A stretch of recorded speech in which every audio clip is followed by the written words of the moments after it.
12 બીજ છે ને એ આપણા દેહની માલપા છે ભાઈ, આપણા શરીરમાં. મેં કદાચ ઓલ ફેરે તમને નામ આપ્યા હતા, કદાચ કોઈ લખ્યા હોય.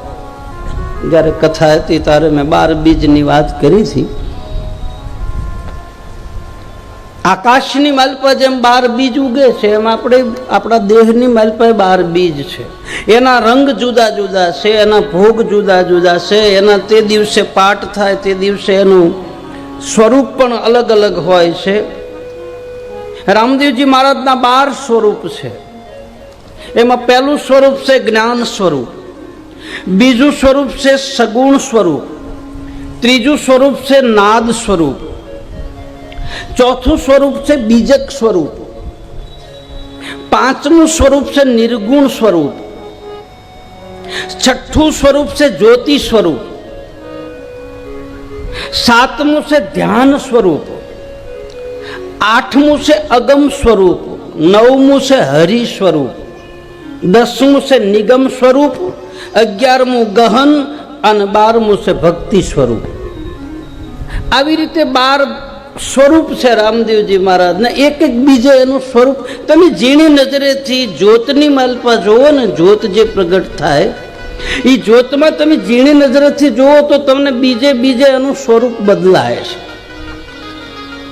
બહુ મોટું માધ્યમ છે આ. તમે ઘરે દીવાબત્તી કરો છો, પરમાત્માની પ્રાર્થના કરો છો, ગૂગલનો ધૂપ કરો છો કે માતાજીને કે જેને તમે માનતા હોય એને દીવો કરો છો, તો એ દીવો કર્યા પછી એની અંદર જોવો. 5 મિનિટ તમે બેસવાનો ટાઈમ લો તો એ દીવો કરો, નહીતર શું કામ કરવો જોઈએ ભાઈ? એમ તેમ તું ઘી શું કામ બગાડો છો? તમે દીવો કરીને તમારે એની પાસે બેસવાનો સમય નથી. એ જ્યોતની માલપા જોવો, એ જે પ્રકાશ છે એવો પ્રકાશ તમારી અંદર જગે છે. એટલા માટે આપણા શાસ્ત્રોની માલપા દીવા કરવાનું માધ્યમ છે. દીવો કરીને હાલતું થઈ જવું ટાઈમ રહેતો નથી, 2 મિનિટનો નવરાઈ રહેતી નથી, તો પછી દીવો કરવો નહીં. આમ તેમ તું ઘી બગાડવું ખોટે ખોટું મોંઘા ભાવનું, ભગવાનને કાંઈ દીવાની જરૂર. તું દીવો કરીને કાંઈ એના મંદિરમાં આંજવાળું થાય એવું તો છે નહીં. તારા ભીતરની માલપા દીવો જગવાનો છે, એટલા માટે પ્રકાશ પાડવાનો છે. તમે બેહો જ્યોતની સામે 5 મિનિટ તમે જુઓ તો તમને દિવસે દિવસે એની માલપા કલર ફરતા હશે, એની માલપા એના સ્વરૂપ ફરતા હશે.